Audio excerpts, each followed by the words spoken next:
عزتنا وحضارتنا، طاولنا النجم برفعته وتجاوزناه برفعتنا. يا سائلنا عن أمتنا بحول الرب فإن فصلا ذهبيا سيكتب اليوم في الهند. بهذه الكلمات دشن ناريندرا مودي بناء معبد راما الهندوسي بحضور صفوة مختارة بعناية من الزعامات الهندوسية المتطرفة، ليعلن الإذان ببدء البناء على أنقاض مسجد بابري التاريخي، المسجد الذي حطمه الهندوس عام 1992 ضمن أعمال عنف واسعة أودت بآلاف القتلى من المسلمين. مراسم التدشين كانت جماهيرية وبثت عبر شاشات عملاقة في كل أنحاء الهند كحدث وطني.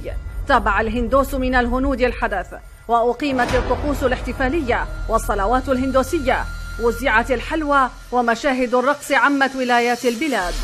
يختار مودي موعد الذكرى الأولى لإلغاء الحكم الذاتي لولاية كشمير التي تضم غالبية مسلمة. يصر على وضع حجر الأساس بيده ليدشن بناء معبد راما، وليدشن معه فصلا جديدا من فصول العنصرية ضد المسلمين في الهند.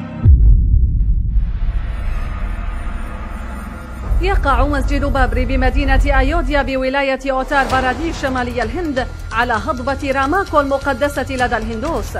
يعود تاريخ المسجد إلى القرن السادس عشر، وقد بناه الإمبراطور المغولي المسلم ظهير الدين محمد بابر.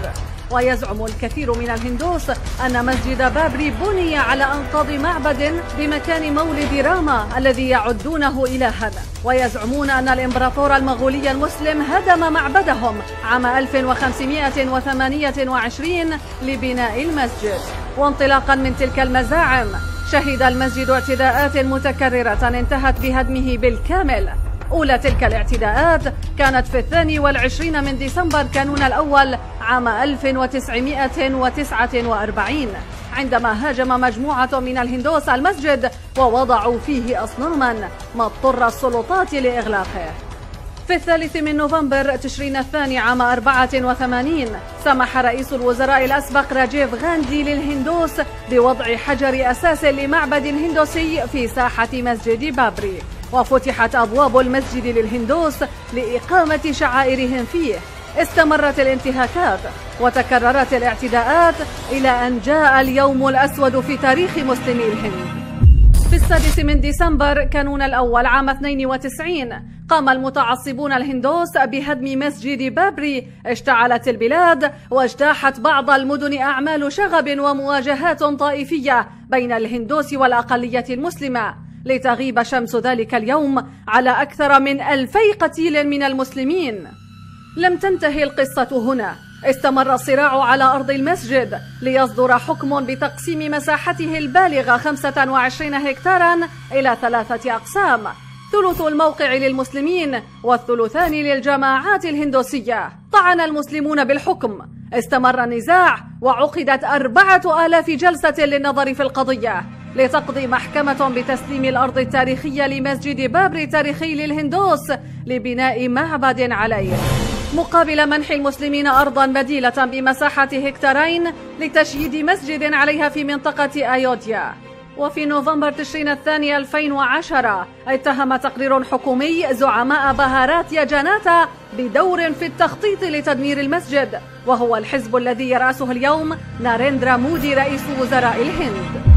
بدأ ناريندرا مودي حياته بائعا للشاي في دكان والده عند إحدى محطات سكك الحديد، ثم انطلق في حياته السياسية مع القوميين لينضم إلى المنظمة القومية الطوعية أو ما يعرف براشتريا سوايام سيفاك سانغ، وهي الأب الروحي للحزب الذي ينتمي إليه مودي، حزب بهاراتيا جاناتا.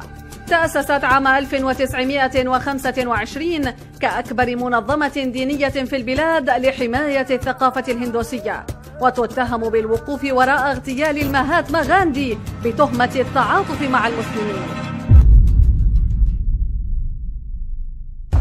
ارتفع سهم مودي المعروف بجده واجتهاده في صفوف هذه المنظمة وفي صفوف حزب بهاراتيا جاناتا، ليصبح رئيس وزراء مسقط رأسه ولاية جوجرات عام 2001 ليكشف عن وجهه الحقيقي خلال الاضطرابات الطائفية التي شهدتها ولاية جوجرات دون تقديم أي اعتذارات، بل أحدث ضجة كبيرة عندما وصف الضحايا المسلمين بالكلاب التي تدهسها سيارة. يلهب ناريندرا الجماهير بقصة حياته وكيف أنه رجل بسيط مقارنة بالمهاتما غاندي ذي الأصول العريقة، يحرص على الحديث بالهندية مستبعدا الإنجليزية كونها لغة النخبة كما يصفها.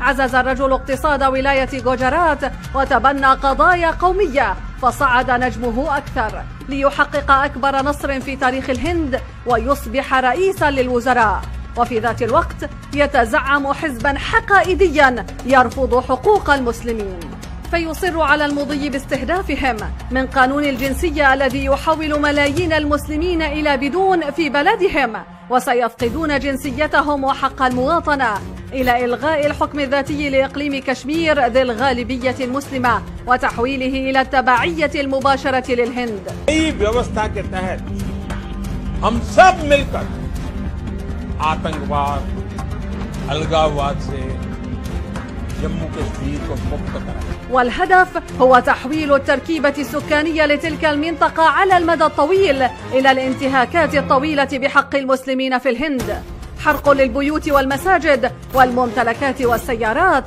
ناهيكم عن أعمال القتل والانتهاكات الجنسية، كلها صارت مشاهد يومية في الهند في عهد ناريندرا مودي الذي يقال إن الثياب التي ارتداها عندما استقبل ترامب كلفت أكثر من 90,000 دولار، فمودي يحرص على الأطقم التي تحاك له تحديدا وعليها اسمه بالأحرف المطرزة، إلى جانب الصولجانات المذهبة والتيجان والعباءات، في بلد مكتظ بمئات الملايين الذين يسكنون بيوتا مرتجلة بعضها بلا مياه ولا صرف ولا كهرباء.